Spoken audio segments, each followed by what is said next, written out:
What's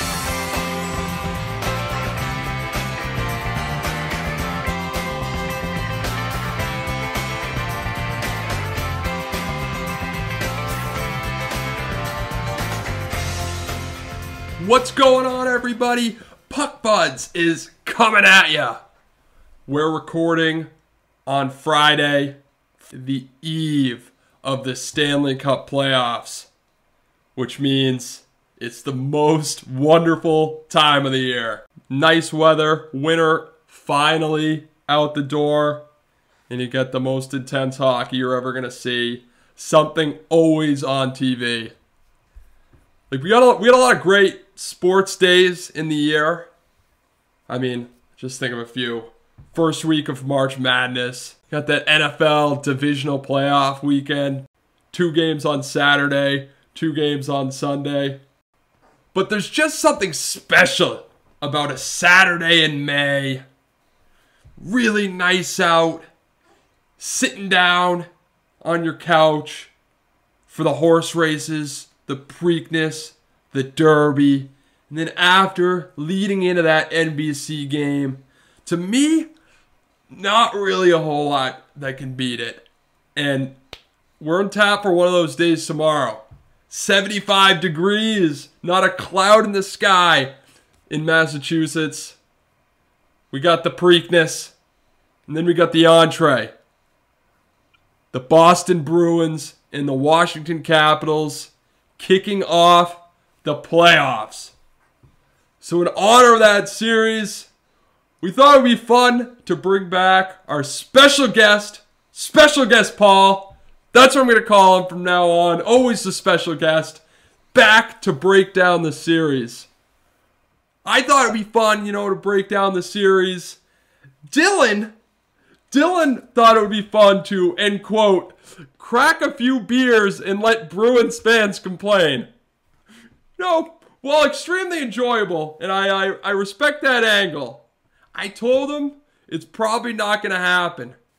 Kind of hard to complain when your team got a former MVP who's returned to form for a second-round pick. So Dylan, I'll give you a couple options. You can either try to poke the bear and try to get an argument going, which probably will work. Or, you can just bask, I don't know how to speak, in the glory of the Boston Bruins. Dylan, what's it going to be? In all honesty, I mean, look, I love my Bruins jokes. I think many of them are justified. That was a joke, people, I think. Yeah. But, it's as a Hurricanes fan, I feel like I have pretty little leverage right now to make fun of Bruins fans. Basically, if I were a fan of any other team, a team that hasn't lost in the playoffs twice in a row to the Bruins, I'd probably say more. Fair enough. But as of now, I'm just going to mostly keep my mouth shut, and I'll wait for the Hurricanes to turn the tides once they finally meet in the postseason. But, in terms of the Bruins, look, I do have my fun with them. I used to joke about how they were always in on these big prospects and would never sign them, but I do have a little bit more of a soft spot towards them since they signed Taylor Hall, because that was a big one, and I think any hockey fan can appreciate that. That is, the trade for Taylor Hall is what you call a narrative dying. So I guess my follow-up question is, what are you drinking? What brews did you crack open for the Epi? If you're going to make me say it, it's White Claw. Oh, okay, we'll edit that out. But, like I said, we got special guest Paul on the show. Paul, are you down to always be called special guest Paul? That sounds good to me. It sounds good. It flows off the tongue pretty well. I'm really happy and really thankful that I get that title. All right, even if you're like a recurring guest on every single episode, special guest Paul it is. Oh, Paul, big Bruins fan, also a big fan of Boston sports in general. Great tweets all the time. So I got to start off. Before we get to the hockey talk, real quickly, I got to ask you, you've been very critical about the Patriots' decision to draft Mac Jones with the 15th overall pick. In a brief synopsis, just what are your concerns with with that pick? Because I might share some of those similar animosities. All right. Well, first of all, I think that he hasn't really played with any talent that was less than elite. When you look at his Alabama team, he had, I think, 5 first-round picks. It could have been 4, but he had Jalen Waddle, Devontae Smith, even John Mechie. Those are the receivers to throw to. He had an All-American caliber offensive line. I think there were 2 first-round picks in there this year. And he also had a great running back in Najee Harris if he had to rely on the running game. He really hasn't had to face much adversity. So it's not that I'm saying that I think he's going to be completely terrible, but based on what I've seen from him, there really hasn't been much. It's really him throwing to open receivers while he doesn't get pressured. And I think that any Division III quarterback could be doing the same thing. That being said, I'm not really saying that he's as talented as a Division III quarterback. I think there's obviously more talent there, but I don't think his arm strength is as good as the other quarterbacks that went in the first round. I don't think that his athleticism is nearly as good as those quarterbacks. And it just seems that those other quarterbacks have showed me more when I'm watching college football than Mac Jones has. And I think that he could be good with the Patriots just because they do have a system that's based on like the run right now. They'll do the ground and pound. They have the 2 tight end sets and some play action passes that will help him hit open receivers. But if you ask me, I think that Justin Fields was a much better player, and we could have traded up to get him. Yep, I agree with the Fields assessment. For me, it's just not his floor is a lot higher than pretty much anybody you're going to draft, with the exception of I think Trevor Lawrence. You know he's going to be a decent quarterback, but his ceiling's not very high. And my biggest fear is that they took the 15th overall pick and drafted a player to just fill the hole, similarly what they did with Sony Michel in 2018, who's a good player and I like, but he's runs through the tackles on first and second down and comes out in second half when you've got so many running back by committee. So I just hope that they didn't take him just to fill the spot. Granted, they need a quarterback, so we'll have to wait and see, and we might be waiting a year. Yeah, Next episode, we're going to kick it off by asking Paul about Danny Ainge. Oh, yeah, I was going to. Oh, gosh, shit. I don't think you want to hear that. I could go on a rant for an hour about the state of the Celtics and Danny Ainge and Brad Stevens. I'll leave my link really on. I'll just go on a run or something, and I'll come back. It's true. Oh God, yeah. That's true. That's true. Go for an hour run, take a shower, get something to eat. We're like halfway done the rant. Hey. Now on to Brad Stevens. Yeah, that's another one. That's another one for a different day. It's just, a little interesting. There's so much I can say about them. Nothing good that I'd have to do them both in separate instances. Yeah. I think I'll summarize for you. If you think they should keep Stevens, Smart, Tatum, Brown, yikes. I think there might be something a little bit wrong with you. They can keep Tatum. Just I don't understand why. I know this isn't about hockey, but I don't understand why people act like Marcus Smart is an untouchable superstar. But that's just because he tries me. hard. He's good. He makes good effort plays. I try hard. You want to sign me? That's true. But this is Puck Buds. It is a hockey podcast, and there's a pretty big series coming up. I think it's the number one series in terms of marketing. If you're talking Washington versus Boston, I mean, 2 big markets, 2 teams that are always in the playoffs, big following. So I think that's the going to be the number one series in terms of probably. I don't know. It's hard to say that it'll turn out to be the best series of them all, but I think I wouldn't be surprised if it did. So I think what we're going to do is just start off with some general thoughts on the series and then sort of dive in a little bit deeper, sort of answering questions about X factor, weaknesses, things to exploit, whatnot. So my general thoughts on the series is that if I wasn't a fan of either of these 2 teams, if I wasn't a Bruins fan, I would be singing from the rooftops that the Bruins were going to win. I wouldn't be saying sweep or 5 games, whatever. I would just be very, very confident in the Bruins. And that really has to do with both of these teams' reputations and what's happened in recent years. And you can't overrate history. You can't overrate what has happened in the past. And of course, it's not a guarantee that what happened last year and the year after that is going to happen again. But a lot of the times it does. And I mean, how many series can you remember where Washington has played down to their opponent, has screwed around with a bad team, and the series has gone 6 or 7 games when it should have been over in 4 or 5, and you can remember a couple of them when they lost. Now, if you ask me based on that sort of choking reputation who the team is that they should least want to play, it's the Bruins. Because the Bruins, like I would say nobody else in the league since Cassidy has taken over, they take care of business. They're a solid team. They don't make a lot of mistakes. They don't shoot themselves in the foot. So when they run up against a team that is prone to doing that, I think it's a big advantage for them. Based on the reputation of these two teams, also the regular season games, I would pick the Bruins, and I'd be fairly confident. Now, I'm still taking the Bruins. I think they're going to win, but I could see it being a longer series, and I don't think it's just necessarily going to be a pushover.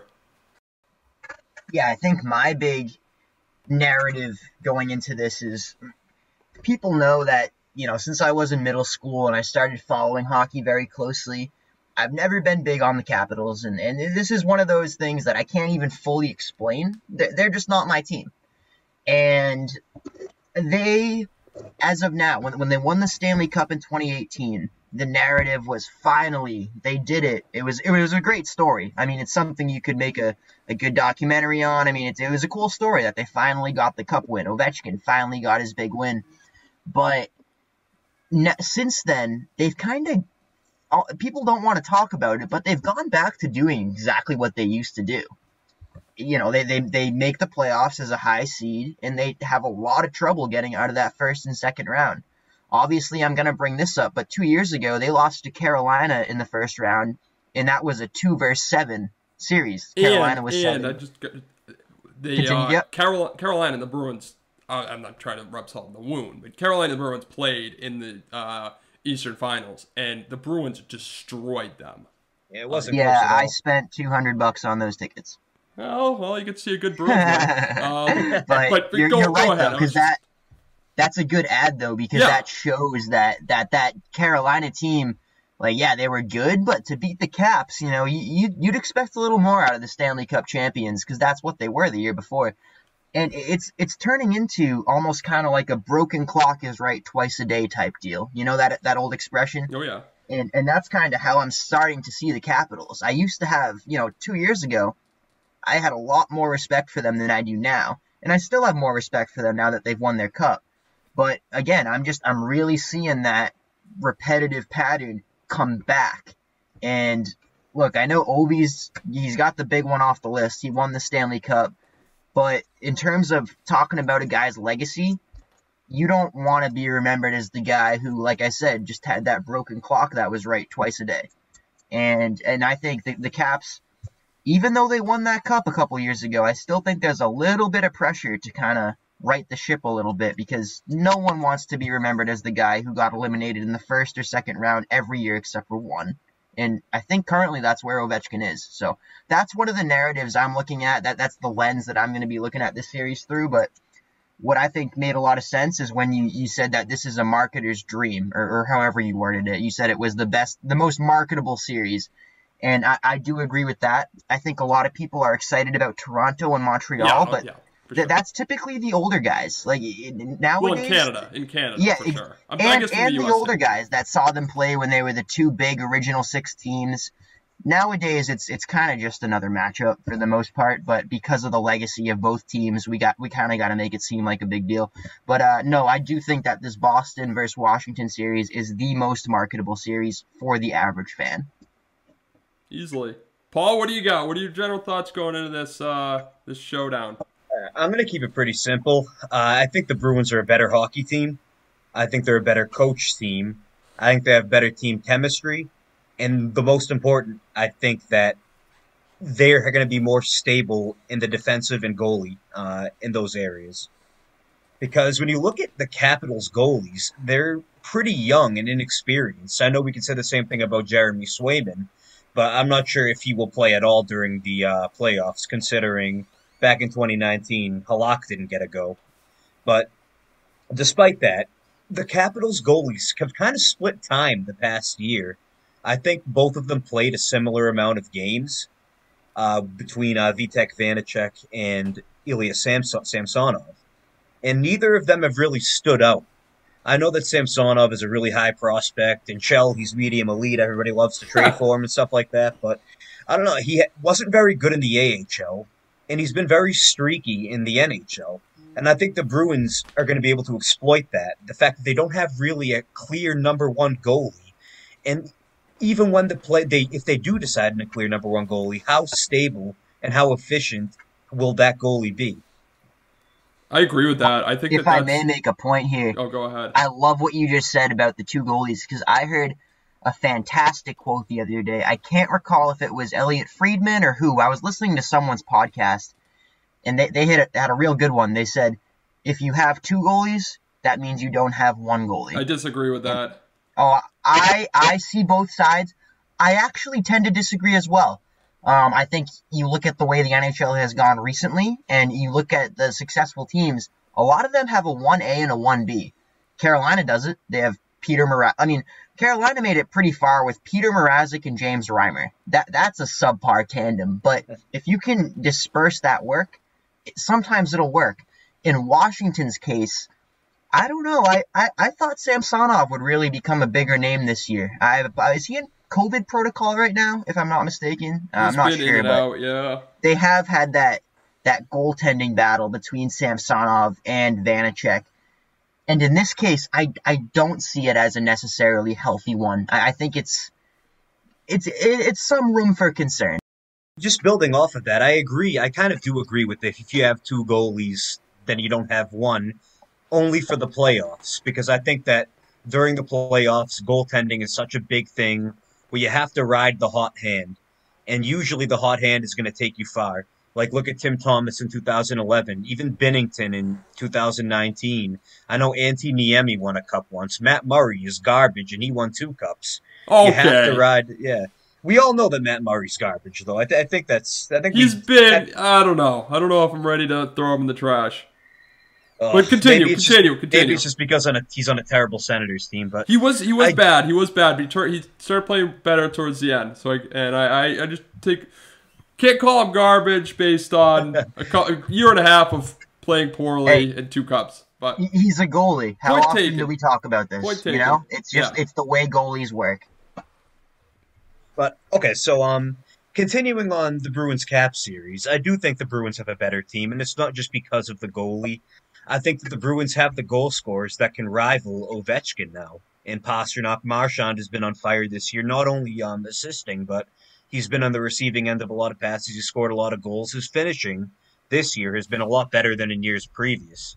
I do like how the Bruins added Taylor Hall. I think that was a great addition. I'm very happy about it, and I hope they're able to keep him long-term after this year. But Hall seems to be fitting in really well with that second line. I like how they brought up Craig Smith from the third line.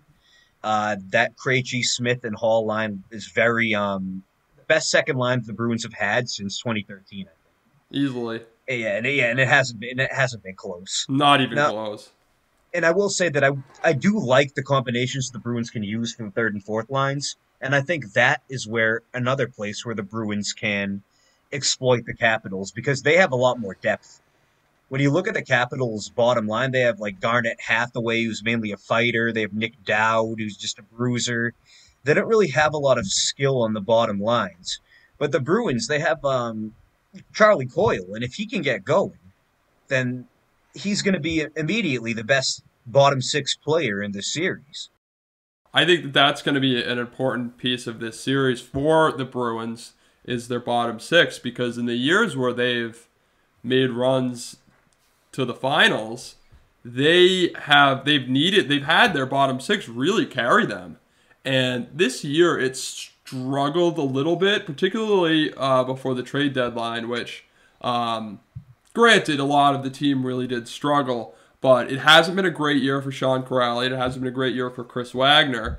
So I am interested to see whether or not those guys get going. Because when they've been in the playoffs, those have been a couple of their most important players. So if you can get Kuraly going, I don't know, they played him with Coyle for the last few games or so, and when Coyle obviously got hurt. But if Coyle and Kuraly are playing together on that third line, now that you have Curtis Lazar to center the fourth line, I think that could be a great situation for both of them, because they are both, by all accounts, by their history, good playoff performers.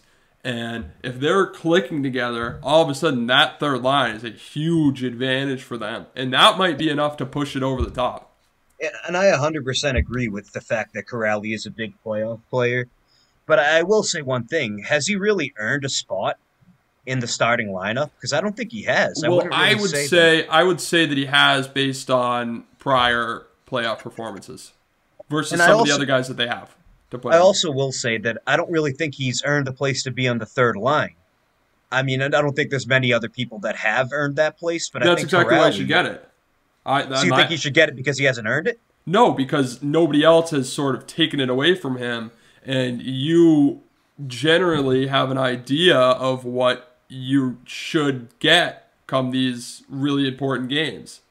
I like Sean Kuraly. I think he's a very good fourth liner. I think he's tough. I think he comes in and always plays his best in the big games. But I will say, we saw what happened when the Bruins tried the Kuraly third line experiment in the beginning of 2019. And basically that collapsed so hard that the Bruins had to go get Charlie Coyle to play that third line center. And I don't know if bringing him back to the third line for the playoffs is really the option. I think he's a great fourth liner, but I don't know. I don't think, especially this year when he hasn't put up any sort of numbers, he's been kind of slow. I don't really think he's suited for the third line. I mean, but it is a conversation to have because I don't think either of us wants DeBrusk there. So it is a conversation to be had, I think. Well, I think the reason why I want to put him there is because I think that the Bruins need Charlie Coyle, and I think they need him to put the puck in the net. And this year, he really hasn't done that at all. And you could look at his wingers. You could look at Jake DeBrusk, who's having a terrible year, who we've dumped on plenty and don't need to do it, or I'm sure we'll do it later. And Nick Ritchie. Paul likes DeBrusk, though. Yeah. No, I do not like DeBrusk. I have been a fan of Nick Ritchie. People are a little mean to DeBrusk, I think, but criticisms are pretty just. I'm myself included. But if you have Coyle centering DeBrusk and Ritchie, I don't think you're gonna get anything out of that line. I think if you ask me who my favorite player is out of Ritchie, DeBrusk, and Kuraly, who I feel most comfortable with going forward, I'm picking Kuraly because I've seen big goal after big goal, and sure, he was on the fourth line, but I mean, you put him with a guy like Coyle who makes smart plays, that to me I think is your best bet, where if you put him with Ritchie and DeBrusk, I think at best you hope that third line cancels out, and that's not a winning formula. I mean, you need four lines to win in the playoffs. So yeah, I'm looking at the Bruins stats right now. Think of it this way: if this doesn't sum things up, I don't know what does. The Bruins have, let's see, out of all the regulars, i.e. guys who haven't been injured for a ridiculous amount of time, they only have 5 minus players. Ritchie, Kuraly, and Coyle are 3 of them. Kuraly's a minus 10. No one else is even near that on the Bruins. And then we got Coyle as a minus 4. And then also Ritchie, people are somehow saying he's going to win 7th player award because of his intangibles. He did? Yeah. Oh, I guess I didn't see. I don't care about that award personally. I did. I was mad. But he's a -7. So it's like, that's a tough. You got to make sure that you handle those cards properly, because it's clear that the weak point on the roster is you can identify them, and they're not bad players. Coyle, look, I'm not someone who gives up on a player after 1 year. I think there's way too much of that. But he's my X factor for this series. And I think this could very well be an example of the top couple lines canceling out. And it's really important what these bottom end guys do because they're going to be playing some very meaningful minutes. You hit the nail on the head. Coyle's a good player. I don't think there's anybody that's doubting Coyle. He does the thing, the word that sports fans use way too much. He does the intangibles. He does the little things well. And when he's going, he's really good. But he hasn't been going all year. I mean, you got a -4 for that guy who was one of their best players in 2019. I think that's safe to say. I don't think anybody really disagrees with that. He had a great year. And now you got him out for a -4. I know I don't like blaming the players that he's playing with to say that's the whole reason why his stats are so bad. But I mean, at some point, that's the area you got to look at. So right, and I think out of the two of us, you value plus minus more than I do. But my rule with plus minus is it doesn't matter too much to me unless everybody else is going one way and you're going another. That, to me, cannot be a coincidence. So, for that reason, I do find it concerning that pretty much everybody else on this team, all of the meaningful players at least, that have played the full season, I'm looking at a lot of plus 26 for Marchand, plus 27 for Bergie, plus 21 for Craig Smith, plus 22 for McAvoy. You got guys like Taylor Hall's a plus 15, and then out of nowhere, we got a -7 for Ritchie, -4 for Coyle, and -10 for Corrali. Particularly for Coyle, as you just said, that is a little worrisome because he's a guy where people often talk about the intangibles, as in things he can do when he's not scoring. But right now, I still think he absolutely has the capabilities, but I guess I'm just kind of beating a dead horse here, but Coyle is my main X factor. I won't say my main X factor because there's guys that mean more than him, top line, etc. But I think if Coyle could just put this season behind him and start contributing, in addition to having Taylor Hall now contributing, then that would be a huge addition. But it depends on whether or not he shows up. So, Paul, if you got Corrali on the fourth line, is that correct? You know what? Right now, I'm kind of debating. I think debating whether or not scratching him or getting rid of him. Yeah, but I did eventually put him on the fourth line. But okay. Yeah, that's what I did essentially. So what's your bottom six? My bottom six right now, if we're saying that Andre Kasha won't be playing, because he had that conditioning issue, so I think that he'll have to have like a couple more days under his belt before he gets back into the swing of things. But right now, this is my bottom six. I have Coyle, then I have then I have on the left Ritchie, and on the right I reluctantly put Jake DeBrusk there. Reluctantly. Because he, again, like Jake DeBrusk is a guy that when you go back to his rookie year, he was one of the best playoff players. I'm not going to say that he's been good this year. I'm not going to say that I've liked his attitude necessarily, but when you look back, he has a lot of experience, and I just think he has more talent than Sean Corrali. But then I do have Lazar centering the fourth line with Corrali on the left, and I have Carson Kuhlman on the right. Just because I think that Kuhlman's faster and stronger and has more of an eye for goal. I think that Wagner, I mean, I know that the stats might say otherwise, but I think Kuhlman, I don't know, he's just easier on the eyes. He's a very, I mean, I know that doesn't mean everything. No, I hear you. No, I know what you're saying. When I watch him play, I just think he fits in with that fourth line a lot better than Wagner. I do like Kuhlman. I think that has a very good shot. I think that he's very tough, very active in the defensive end, and I think he's a really good skater. Not like one of the best, but I think he's definitely good enough for that fourth line. Whereas Wagner, I don't know, he's been a bit slow this year. He hasn't been very the player that he was a couple of years ago, and even last year, he hasn't been that. Same with Corrali, but I think that Kuhlman definitely gives them a better chance to to like I'd say dominate the play when the fourth lines are out there. I think that Kuhlman, just because he is a faster skater, he has been good this year, and I think he's earned it. Yeah, I think I hear what you're saying. Like I said, I think that he does provide that little bit of he's got a little bit more of a flashy offensive game. I mean, who can forget that Game 6 snipe against St. Louis? Oh yeah, what a goal that was! Probably everybody that's not a Bruins fan, but to me, he doesn't fit necessarily the mold of the line.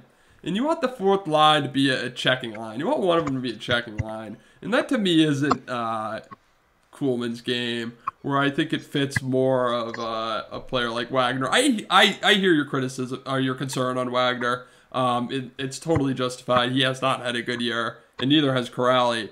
But to me, I don't really see Kuhlman meshing as well with Curtis Lazar, who has been under the radar awesome since acquired from Buffalo. Yes, I agree with that. Yeah, I mean that guy has been everything they wanted and then some. I mean he's the facelift they needed on the bottom six, and now it's just a matter of putting the puzzle pieces together. So I would go with Wagner over Kuhlman just because of the mold he fits, and I've leaned on history and what I've seen in the playoffs a lot so far, and I think that's why I got to give the edge to Wagner.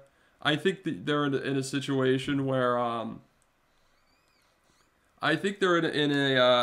in a situation where if they won't have that long of a leash on a guy like Wagner, and because they have scratched him and they've scratched Corrali, and if these guys don't play very well in the first couple of games, they're going to get the slip. So I think there's a scenario where we see all of these sort of fringe skaters, fringe top 12. I do agree with that. I completely agree that these players like Corrali, Kuhlman, Trent Frederick, not necessarily Lazar, but even DeBrusque, they're all going to be on shortly. Yeah. Yeah, I think so, but it is a matter of these players actually performing.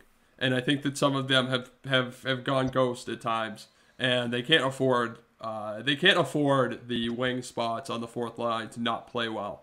They can't afford the wing on Charlie Coyle's line to not play well, or else they're in some serious trouble.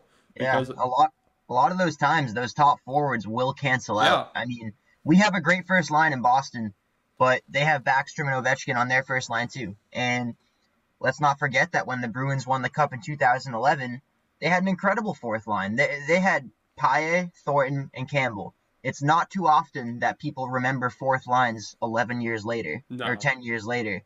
But they were a very solid, established fourth line. And I think that stuff really matters if you're making a playoff push. So I think this talk about the bottom six it's pretty relevant in the postseason. I agree. And if we think of the Bruins Cup win again in 2011, just think of how great that fourth line was. You always knew what you were getting, and it would be nice if the Bruins would always know what they would get out of a guy like Wagner. But it's not the level of consistency that we've seen this year. But yeah, I do think the state of hockey has changed. The fourth line is no longer just your checking tough guy line. And the way that they have to play has been altered, but I really think you have to lock this stuff down and get guys comfortable with playing each other during a playoff run. You don't want to keep having to make changes when you got all the other stuff to worry about. And I'm very curious to see how they will piece this together, because in Boston, people know what line 1 and 2 is going to be for the most part. But I think they need some degree of reliability out of their third and fourth liners that they kind of haven't gotten this year. And I'm very curious to see how this will play out. Normally, I wouldn't be this concerned about a third or fourth line, but I think in this case, it's a real interesting thing to zero in on for the Bruins. Yeah, and I do agree that the third and fourth line, the bottom six, are very important for the Bruins because that third line and the wingers on the fourth line, I think, have been the remaining weakness from the Bruins this year. They kind of fixed their other ones with needing a winger for Krejci and needing a more offensive defenseman. They got that in Mike Riley, but that not lack of production from Coyle and Corrali has really been the sole problem that I think the Bruins have right now. Yeah, I'd agree with that. So I'm gonna ask, going into the series, is that your biggest concern about the Bruins? Is that it's their whether or not their bottom six is going to show up? Because I have a little bit of a different concern um, that I kind of want to bring up, and that is the health of both David Pastrnak and Brandon Carlo. Because I don't know if anybody else has noticed it. I think people have. David Pastrnak looks like he's injured. He looks like there's been something off with him for like the last 3 months. And watching him, he's not the type of guy that can I guess he's going to sound bad, but he's not the type of guy that battles through things. And that's not really a knock against him. He's a player that relies on his flash. So when he's banged up and his wrists aren't working the way he wants them to, he becomes a lot less effective. And that is definitely what happened after the Toronto series in 2019 when they went to the Cup. And it just looks like something is off. And if he's not wheeling and that first line isn't playing up to their standards or somewhere close, that could be a major problem. So that's my issue number one. My concern, not an issue per se. And then Brandon Carlo is number two.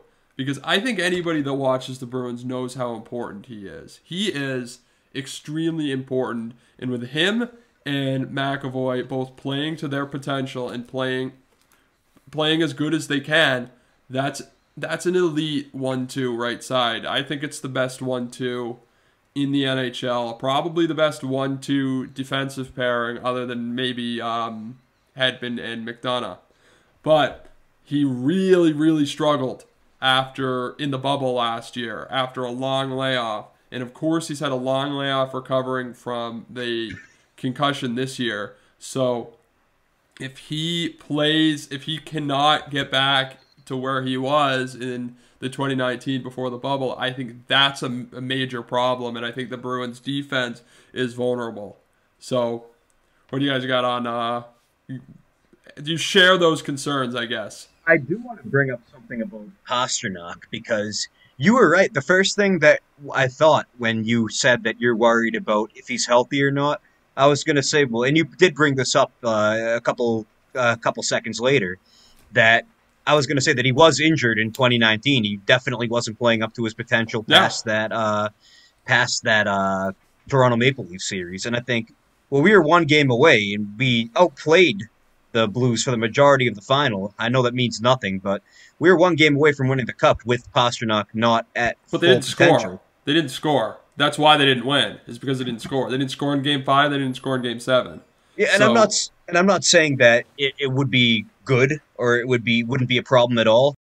I will say that as of now, I think that the Bruins are more apt. They're built to be more successful in replacing Pasternak's production if he is injured and isn't being able to play to his full potential, because of the Taylor Hall and even Krejci being an incredible. I mean, I think the Krejci was good anyways, but I think the Krejci has been phenomenal with Taylor Hall.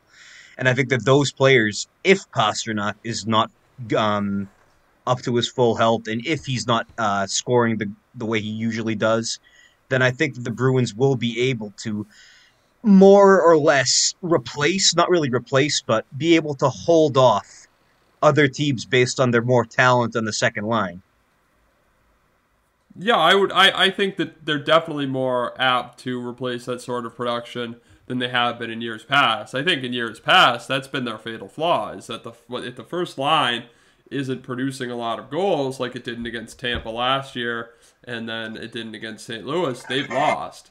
And I think now that they have that Taylor Hall, David Krejci, Craig Smith line, that is capable of scoring, then that's an added bonus. But at the same time, I don't necessarily want to put all the goal scoring pressure on that line.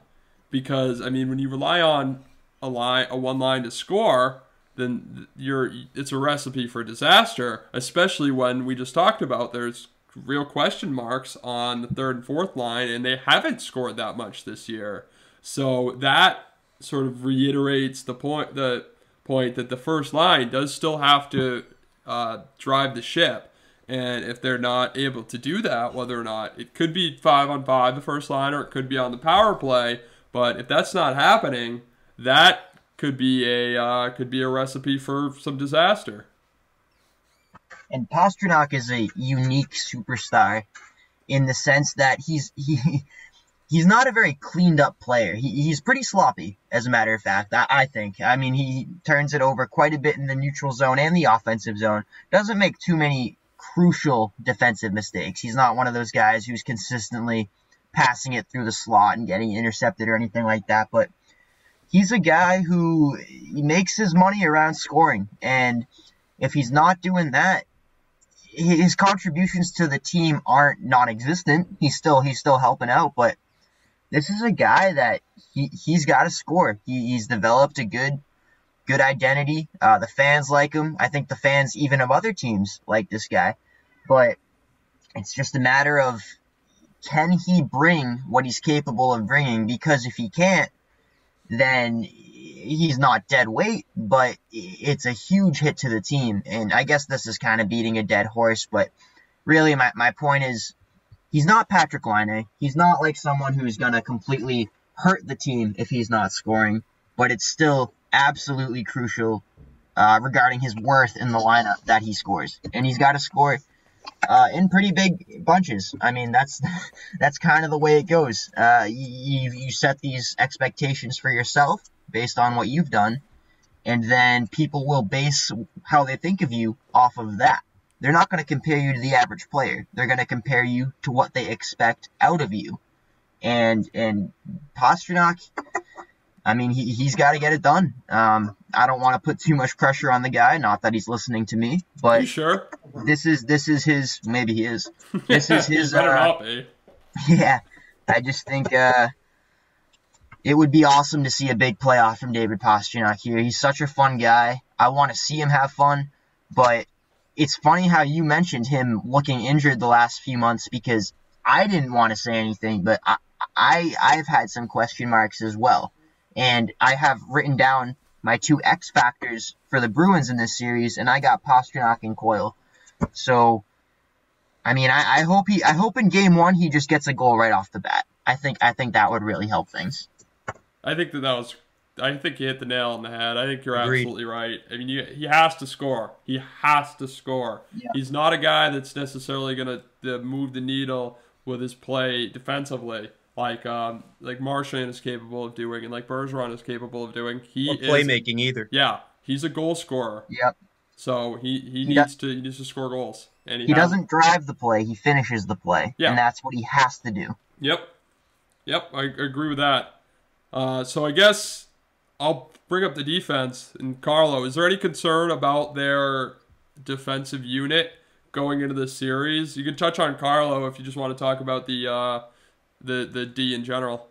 I actually think more of a worry for me is less in the defensive ability like Brandon Carlo, but more of how the offensive contribution from the defense will be.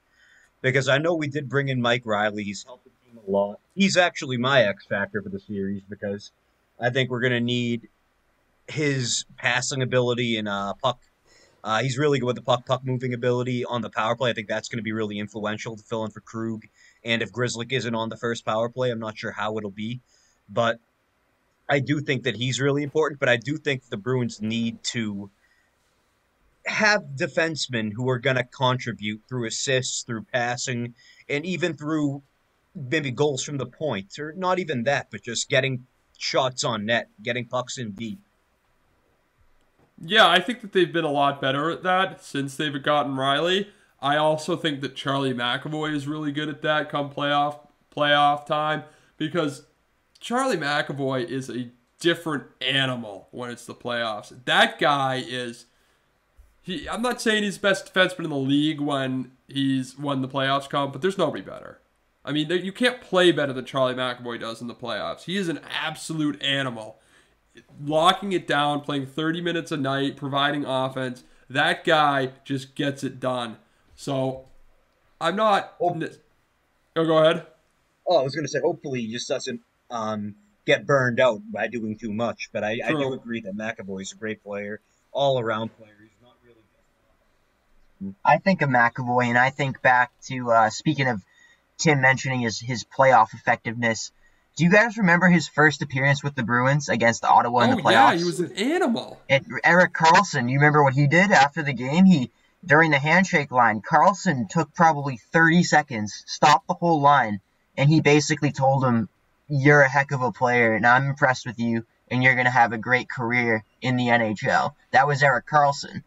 And I think back to that, and McAvoy couldn't have been over maybe 20, maybe 21 years old, and he has Erik Karlsson saying that after I think he's probably 19. 19 or 20. Yeah, probably. I was being pretty he's probably 19 in that. And he's a sophomore. He debuted in the postseason out of all times, and he just did an incredible job right off the bat.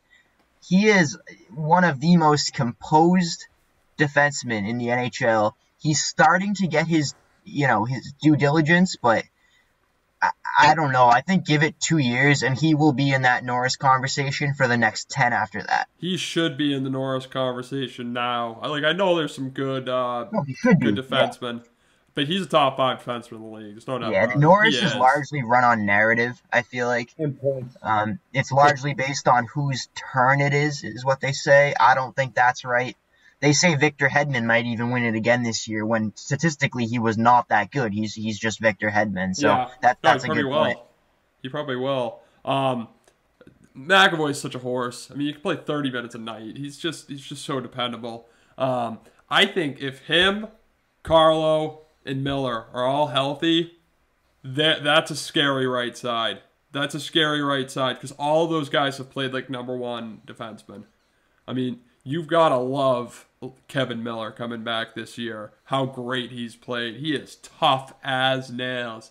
You can't move him. He's just too strong. Then of course I mentioned Carlo, but my X factor for this whole series for the Bruins is Matt Grzelcyk. Matt Grzelcyk, this is the most they're going to ask Matt Grzelcyk to do all season long. Now, the fact that they don't have Chara and Krug, if people remembered at the beginning of the season, if that pressure was on him, it's going to be on him more now because he's the only guy who's returning on that left side, and they're going to need him to play like a number one defenseman. And he hasn't shown any reason why he can't do that. But it's a tall task. It's a tall task to ask him to play how much they're going to need to have him to play. So, do I think he's up for it? Yeah, I do. Do I think he's going to be... There might be some times where he's in a little bit over his head. We'll have to wait and see. But he's my X factor, I think, in this series. I think in the whole playoffs, really. One thing I do like about Matt Grzelcyk is that he's gotten better as the season went on. I remember at the beginning of the season, I was kind of skeptical about if he'd be able to succeed in Krug's role. And although he hasn't been as good as Torrey Krug, he's still done a good job. He's still provided a lot more offense than I thought he was capable of, to be honest. I think he's had a very good year, a very overachieving year. Obviously, they need to rely on Matt Grzelcyk a lot more in the defensive end than, say, comparing him to Torrey Krug, which is just totally not a fair comparison. So it will be interesting to see. I'm not surprised that he's able to produce like this offensively. I think he's a good offensive player. But the thing is, this guy's got to hold his own defensively, or else they could be in some trouble. Because, I mean, you get Grzelcyk, you got Mike Riley, who's another offensive guy, and then you got whoever they put on that third pairing, whether it's Zaboral, Lauzon, or Connor Clifton. So there's some question marks on the left side, I would say, and I think a lot of those can be answered by the play of Grzelcyk in particular. But all right, it's almost prediction time. But before prediction time, anything else you want to add on this Bruins and Cap series? I'll let the two Bruins fans finish it off if you guys got something to say. I mean, I think I'm not sure. I can't speak for Tim, but I think I said all I need to say. Yeah, I will too. I think this is going to go long. I think this is going to be a longer series than I would necessarily think if I wasn't pulling for the Bruins. I just think that, I don't know, call it a hunch, but we got a brave soul that wants to go first. Go on the record first. All right. I'll go. I'm going to be pretty straightforward. Bruins in 6. Bruins in 6. Dylan? Just for this series, I actually already have it. It is the same thing, Bruins in 6. Bruins in 6. All right, I'm going Bruins in 7. Oh, okay. Yeah, I think there's going to be a little bit of punch back. I think that there's a chance this gets into a slugfest. I think there's a chance Washington gains a lot of confidence. And I don't think that they're going to fall asleep like they do against Carolina or the Islanders. I think this is going to be this is going to be a series. Now And if you look closely at the Caps failures, you could say, in the postseason, yeah, they lose, but they go 7 games a lot. And they don't go down without a fight. I mean, they usually don't win. Against the Islanders, they did. They did, yes. But, I mean, look at all the times they lost to Pittsburgh in Game 7. You know, like, this is... Don't be completely fooled by their past. I mean, it absolutely is a good reason to make a prediction on this series against the Caps, but... You know, they typically don't go down in 4 games, so I agree with... I think your 7-game prediction has quite a bit of logic behind it. Yeah, I mean, the last time they played, it was the Caps in 7. Granted, that was 9 years ago, but I don't know. Yeah, maybe... Oh, gosh. That was the year after they won the Cup. Yeah, that was a bad series. That was when Thomas left? Yeah. Yep. That was his last series. Who would have known that was it in a Bruins uniform? Yeah, well, he's getting pushed out by Tuukka Rask, but yeah, he just. But yeah, I mean that's my prediction. I say Bruins in 6. 6 is kind of my safe zone. Like, it can't be that wrong. Yeah, so I tend to go with 6 games. You're right. Yeah, I pick 6 games more frequently than I should, but Everybody I just does. see it as kind of that buffer zone where you can't really be that far off. Yeah, I can't remember. It could be 5. It could be 7 for me. Yeah, I can't remember who 6. was saying it. They're what podcast or radio show I was listening to, but somebody picked Toronto in 5.5 because they didn't know. That's funny. Yeah, they didn't want to go. They didn't want to be wrong and say 5, and I would go like 7. But they ended up picking 5.5. I think that guy just figured it out. You just gotta go 5.5. Yeah, it's No, like I'm the saying that's a over-under. good strategy to use, so that way you can always be close. Yeah. Thing is, you'll never be exact. Unless the team that you picked loses. If the team you pick loses in 5.5, you're looking like an idiot. Yeah. All right, boys. Final 4 time. I don't know if you did your homework, came prepared, but playoffs are starting tomorrow. I don't think we're gonna get back on to make some predictions, so we're gonna do it now. Gonna do some spot. I guess I'll go first. So, coming out of the East, I like the Bruins. I do. There we I like go. the Bruins. I like Pittsburgh too a lot. Pittsburgh scares me, but Pittsburgh, not the best defensively. Better than they were last year. Way better than they were last year, and way better than everyone thought they were at the beginning of the year. But I just still like the Bruins. I do. They're also better in the net. So I got the Bruins. Then in the North, we got Toronto. If Toronto loses, it's worse than Columbus. It's worse than the collapses in Game 7. If they don't win the North, oh my God, it's a complete failure. West, we got the Colorado Avalanche. I think they're the best team in the league. I do. I think they're the best team defensively. They've been playing the best. Philip Grubauer's had a great year. And I don't like the draw for... I think they got a huge break by not playing Minnesota in the first round. I do agree with that. I think it's a huge break, and I think that Vegas going Minnesota, Colorado is brutal. And And then in the Central, bet the house. It's Tampa Bay. Sorry, Dylan. So I'll get to my thoughts in a second. okay. So then I get Colorado and Tampa meet in the finals. Colorado taking out the Bruins, and then Tampa taking out Toronto. I got that one going 7. I think Toronto could win this whole thing, and I got Tampa repeating. Okay.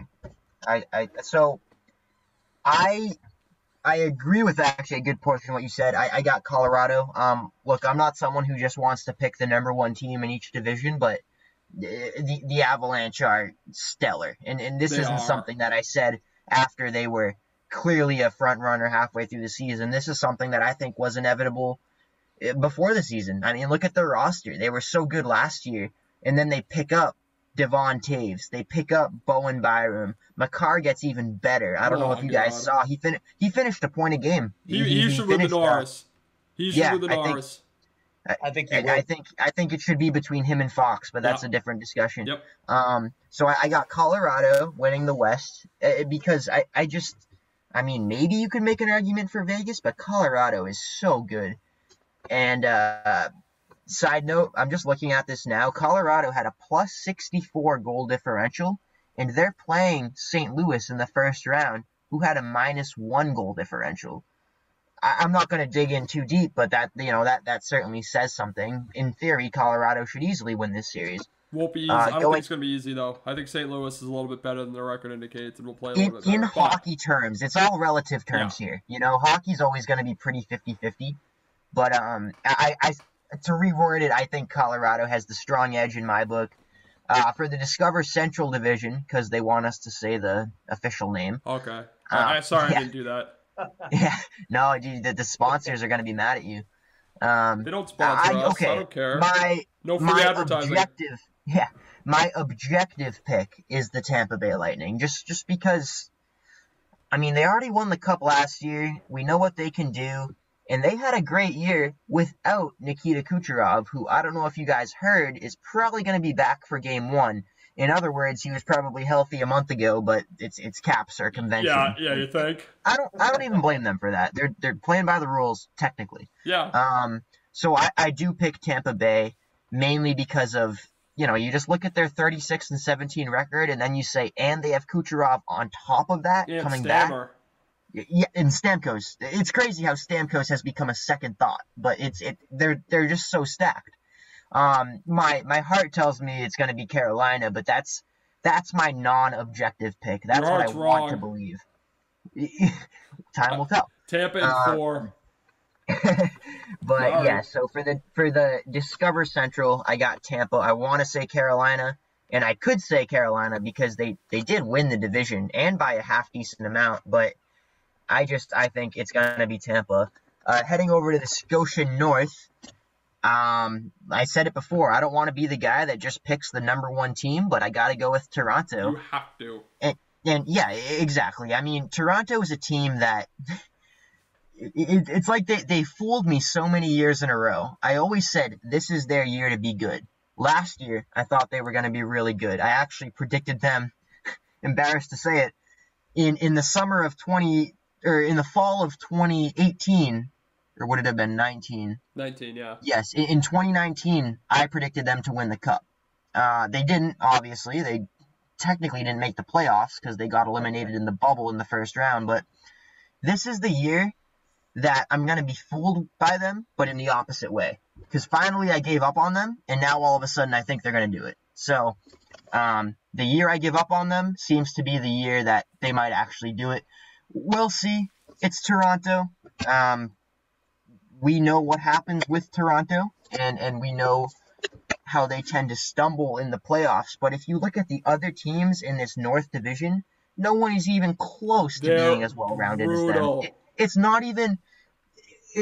And if we're talking about being well-rounded, I mean, it is so easily Toronto as the most well-rounded team in this division that I don't know who would come second, but I have the most faith in Toronto heading into a playoff series because there's less things that can go wrong. In Edmonton, what if McDavid somehow, it's unlikely, but what if he goes through a slump? They might as well throw in the towel after game one. They don't have a chance. They're barely even a team without McDavid. Toronto is more well-rounded than they have been in a long time, and that's a team that has a history of being top-heavy, especially recently.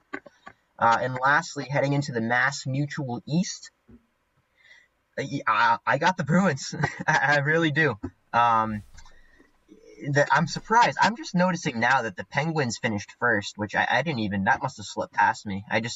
They must have had a quiet run there. But I like Pittsburgh. I like how they hired Brian Burke and Ron Hextall. So for that reason, since I love Berkey so much, I am kind of subconsciously pulling for them. Washington, they're just not my team. The Islanders, they could definitely make some noise, but I just think the Bruins have the. I got a hunch that they're about to maybe make some magic, and out of the 4 teams that I'm looking at now coming out of the East, they're the most intriguing to watch, at least in my eyes, especially with the addition of Taylor Hall. I've said many times recently over the past few months, I am more excited to watch Bruins games since the acquisition of Taylor Hall than I probably have been in the last 10 years. And I really mean that. I think they're a more exciting team than they've been in a while. So yeah, I really do. I have them coming out of the East, and hey, these are just predictions. I'm to be honest, I'm usually not good at these things, but we'll see where this goes. So you picked the Penguins, right? And then the Capitals to beat the Bruins? No, I picked the Bruins. No, you said not good at these things. So I heard the Penguins, Capitals, right? Yeah, I think you might. Yeah, exactly. All right, sweet. So your final 4 is Toronto, Colorado, Tampa Bay, and then who am I missing? The Boston. Bruins. Yeah. Yeah, and I mean, you look at those 4 teams, and it sounds almost cliche to pick those teams, but that's just the way I see it panning out. I really do, especially in that North Division. If I could really have one lock. It's not a lock because there's 4 other teams in it, but I just think Toronto really has a very solid chance at winning this North Division. I think that's the division that has the widest gap between number 1 and 2. It's a lock. Come on, it's a lock. Toronto. I don't know if there's been a team in my lifetime that's been structured like the Edmonton Oilers. They're terrible. The Oilers suck. The Jets suck. At any point in NHL history, has there been a team that's had 2 of the league's top 5 players on the same team and then had a drop-off as hard as them? No. I can't think of any. Dude, the best team in the second half of the year was the Sens. I'm not even joking. They came in 3rd. I heard some stat, like if you take away their games versus Edmonton, they were basically a playoff team. Yeah. It's unbelievable. The North sucks. If Toronto doesn't win, everybody should be fired. Think of it this way. This is another thing I heard recently. This is absurd. I might even put this on the Twitter later. Connor McDavid had more points in the last 14 games than anyone on New Jersey. The entire season. Yeah. He had over a 14-game span. McDavid had, I think it was over 40. I think it might have been 42 points. And the leading scorer on New Jersey is Pavel Zacha with, I think, like 38 or something like that. And that's over 14 games for McDavid. So we know how good McDavid is, but that still says something about the defense in the Canadian division. Anyway, it's Paul's turn. Yeah, well, real quick, I got this real quick fun fact on McDavid. So Brad Marchand is 3rd in points in the NHL with 69. Nice. Connor McDavid has 71 assists. I did see that. Marchand's got 69 points. McDavid has 71 assists. That's so funny because there are Instagram and Twitter accounts dedicated to strictly breaking down Wayne Gretzky's stats in ways like you just did. They take the most insane. They really do their digging and they find the most insane ways to articulate how good he was. And it's a whole Instagram account dedicated just to that. And I think you could make one for Connor McDavid at this point. Yeah. All right, Paul. What do you got? Wait, Dylan, you gotta pick your finals and champ. Oh, the finals and champ. Dude, I guess So okay, the finals are confusing me because they have this weird like reseeding thing now that they're Yeah, so doing. it's so. Do you have the same? Do you have the same Final Four as I do? I think you do. I, Colorado, I Boston, do, Toronto, Tampa.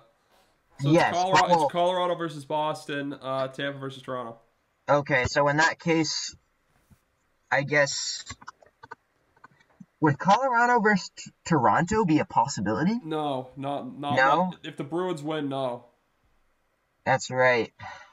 because I Colorado. guess I guess I'd have to say under those circumstances, Colorado Tampa Bay.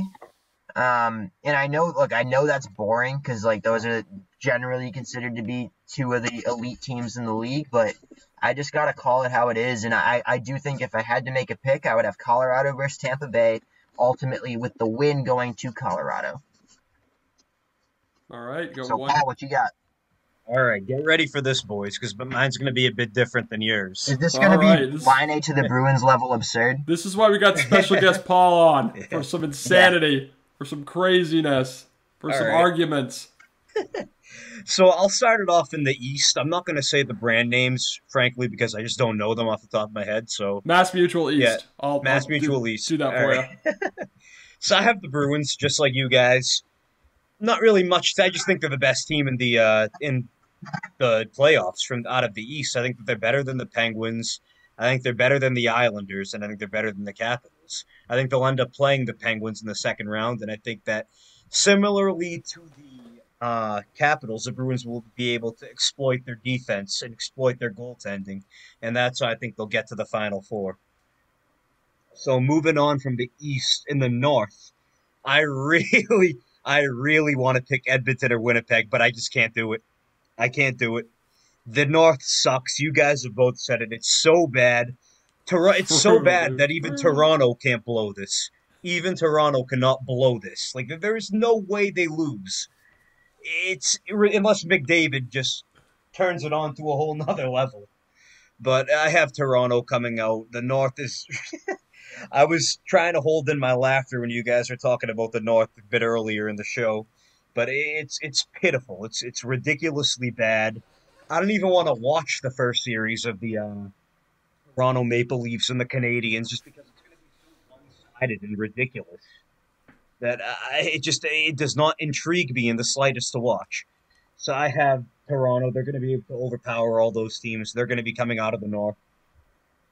Out of the West, I have actually not Colorado, even though I do like Colorado a lot. I have Vegas. And let me take you through something right now. The first thing is I think that Vegas is going to have to run the gauntlet to get to the Final Four. They I think will. they're going to beat the Wild in 7 games, and I think they're going to beat the Avalanche in 7 games. I think that Vegas has a lot of experience on the team, whereas Colorado's a bit younger. Their best players are younger and experienced. You got a goalie on Colorado, Philip Grubauer, who is great this year. But am I really going to trust him in the playoffs over Hayden? Not Hayden Fleury, over Marc-Andre Fleury and Robin Leonard? I don't think so. I think that those are the better goalies, and I think that that will be part of the reason why Vegas will have the edge. I like Petrangelo. I like Theodore. I like Max Pacioretty. I like Marchessault. I like William Theodore's nasty. Karlsson. They have a really good team. Yes, they're all very good. And when I look at the team top to bottom, I have more confidence that Vegas is going to come out than the Colorado Avalanche. I heard a rumor recently. This is unconfirmed, but it was from Elliot Friedman, who is one of the best NHL insiders, and he said that the Avalanche, come trade deadline, they had some very serious discussions within their management, and basically the center point, the focal point of these discussions was, our team is good, we know we're good, we know we're really good, but can we beat Vegas? And that was. This isn't this is something that the Avalanche and the Golden Knights, I'm sure, have been worrying about for a while. Because if you look at that division, I mean, anything can happen, but logic would suggest that it's going to come down to one of those two teams making a real solid run here. Colorado's not going to play Vegas. You No, heard it no, here of course first. they're not. They're not. They're 1-2. But I They're think not going to play him in the second round. They're going to play the Wild. Oh, okay. Well, Wild in 7. that's pretty bold. I interesting. mean, I do like the Wild, but I think Vegas is just on a different level. I think their consistency across the board, their experience, the mixture of talent and experience on Vegas is incredible. Because most of their players, like say Stone, Pacioretty, Carlson, uh, Petrangelo, all those guys, even Flurry, they're players that have talent, but they've also been in the league for a while. Petrangelo's won a cup, Flurry's won cups. Uh, Moving on, I think Pacioretty's had some playoff runs, although he hasn't won it all. They have, and same with Matt Stone, Mark Stone, not Matt Stone. Sorry, I get. Matt Stoney, the guy that eats food on Oh YouTube. yeah, Matt Stoney. Yeah, no, He's but one of my Mark favorites Stone, personally. like he even had a big. Yeah, I do enjoy his content, but even Mark Stone, he's a very talented player, good two-way forward, a good goal scorer, and he had a long run with Ottawa one year. And I really do like the Vegas Golden Knights. I think they edge the Wild, and I think they edge the Avalanche, and I think they're going to be the team coming out of the West. And now for my final, the Central, it's going to shock you guys. I'm not picking the Lightning, and I'm kind of going to stay Oh, I consistent know who with. you're picking. Yeah, I'm kind of going to stay consistent with my first ever hot take on this Hey, podcast that was a pretty good one. yeah, I mean, it was almost true. They were 1 point off, but I had the Florida Panthers winning that Central Division, and they came in second to the Hurricanes. But I really like the Florida Panthers, and you know why I think they're going to go far? Because I think their goal. I think Bobrovsky's going to get hot. I think Bobrovsky is going to get hot, just like he was in that Bruins Blue Jackets series when he was almost unbeatable. The fact that the Bruins won just showed you how much of a better team they were because Bobrovsky was phenomenal in that He series. was. But I Their think backup Bobrovsky's is going to low get key hot. pretty good too. But I do think that's an interesting point to bring up Florida's goaltending because they do have. I mean, that's some depth there. Yeah, and I mean, even going past goaltending, they have one of my favorite players in the league because they have a bunch of my favorite players in the league because they're all slept on. Like, you never hear about Jonathan Huberdeau as being a superstar, but he definitely is one. He is. I mean, to a lesser extent, Alexander Barkov. All of these players that you don't really haven't really heard of, or not really haven't heard of, but you haven't really thought much about last year, are really performing well this year. I see Alexander Wenberg's having a pretty decent year with Florida. You have, excuse me, Carter Verhaeghe. I think that's how you pronounce his name. He's been For great Hague. after moving. Yeah, Verhaeghe. He's been great after coming here from coming to Florida from the Lightning. And I just think that they're primed and ready. I think that last year they had a more talented team than the Islanders, but they couldn't really put it together. It was in the bubble.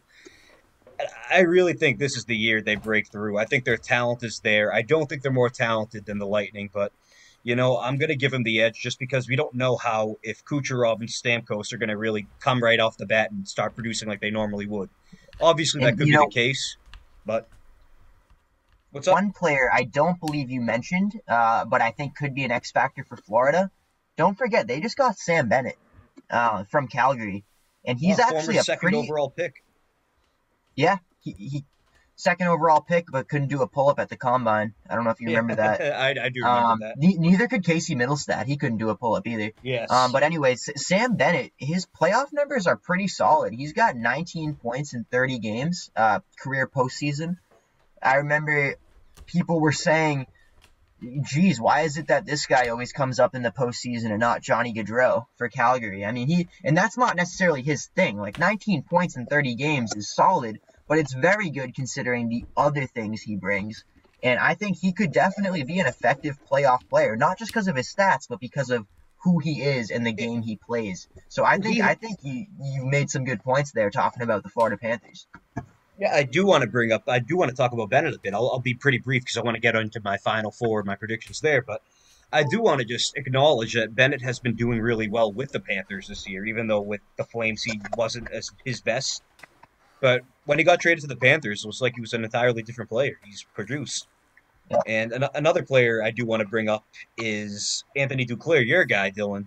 Anthony Duclair, who maybe he'll be getting that bigger contract this coming year because he's had a 30-point season.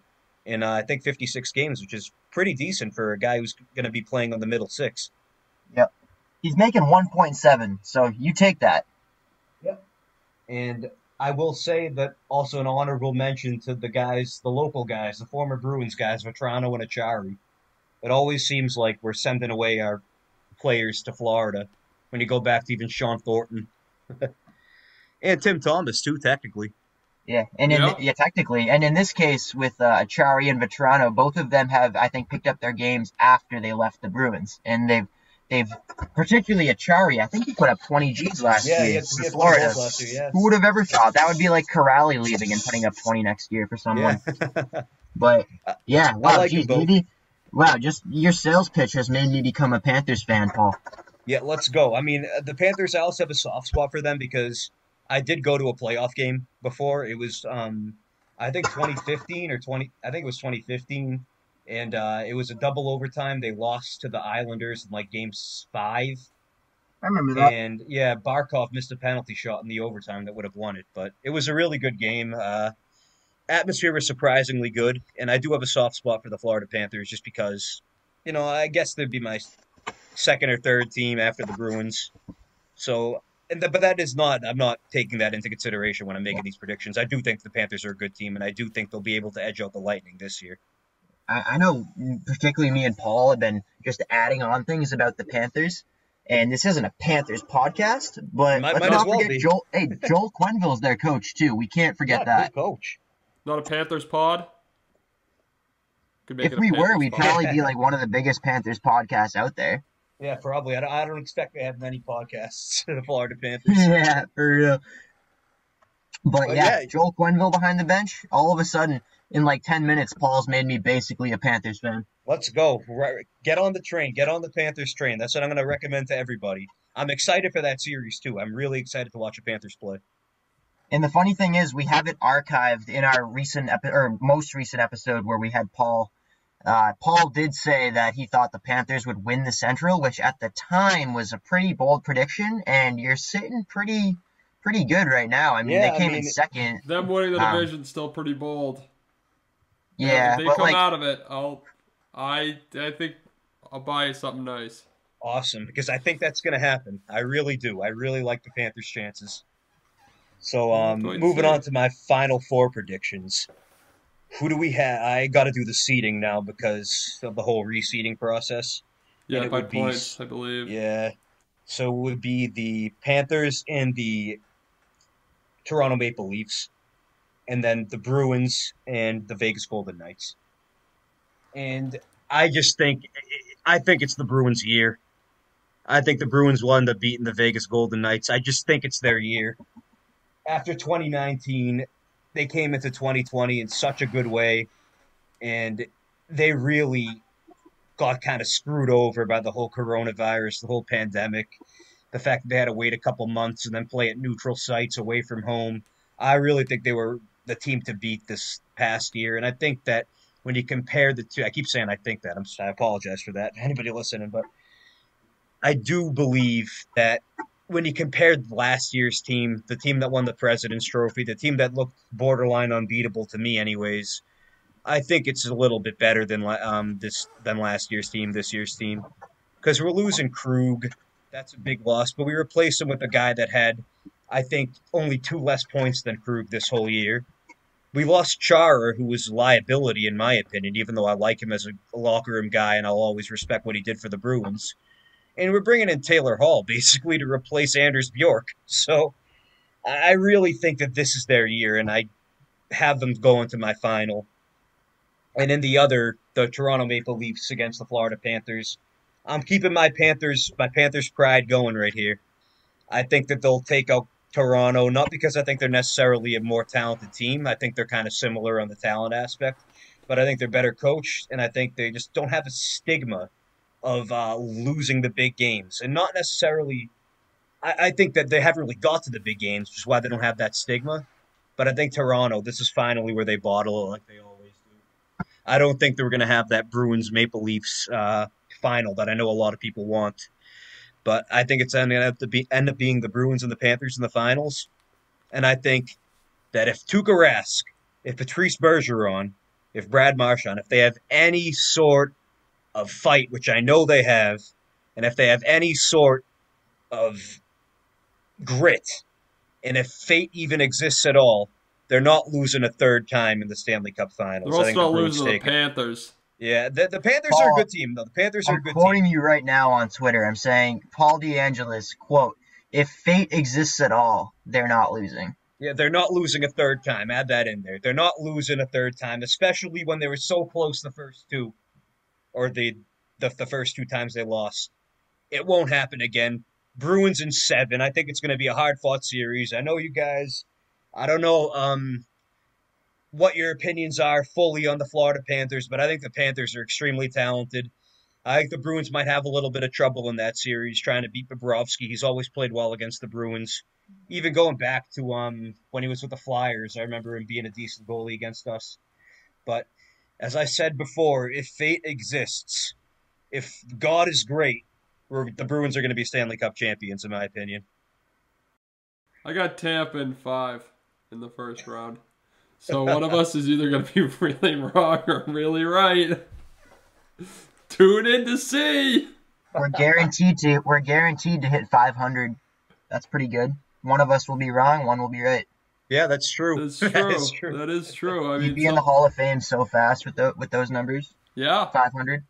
yeah. So Paul's got the Bruins, Dylan's got the Avs, I got Tampa. But it should be pretty fun. I'm looking forward to it. Like I said at the Me top, best time of the year. Best time of the year. I mean, the winter's the annoying house guest that won't leave. But now, I think it's gone. And the only thing we have left, warm weather and playoff hockey. So, I can't think of anything better than that. And I'm pretty sure everybody from this part of the country has always said this. There's nothing like playoff hockey. No. I'm pretty sure I've heard that out of everybody from Massachusetts' Hey, mouth at one point. even non-hockey fans respect playoff hockey. Even 100%. ESPN hates hockey. Well, maybe not so much now because they signed with the NHL, but if you look back, ESPN has held polls about which sport people really like the most in the postseason, and hockey is, even the casual fans really, really find some entertainment in it. So I'm really looking forward to it. Yeah, it should be a lot of fun. I am interested to see how it's going to play out with all of these teams having seen each other so often. Is that going to lead to upsets? Is it going to lead to shorter series? Is it going to lead to a longer series? Or is it going to be a sort of a situation where we don't really know what impact it had on the playoffs? But fun nonetheless. But I think that's it. I think we've reached the point of the episode. We've talked about the Bees. We've made our picks. Getting ready for the playoffs. But before we go, boys, you got anything else to say? Just thank you for letting me come on again. I had a great time. I'm sorry about my mic cutting out sometimes. That's something I'll try to get figured out if I'm ever lucky enough to come on the show again. But I just appreciate you allowing me to come on and talk about Oh the yeah, Bruins. thanks for coming on. Really good I time, don't think the mic. Yeah, of course, you're always welcome. I don't think the mic thing will cause any problems at all. I think it was just a couple times, so don't worry about it. Yeah, Dylan, did you get your entertainment value? I don't think we argued that much. Entertainment value? Oh, yeah. I mean, dude, I guess I'll just wait until they get eliminated for the good stuff. All right. And Toronto. That'll be fun. When they get oh my god, dude.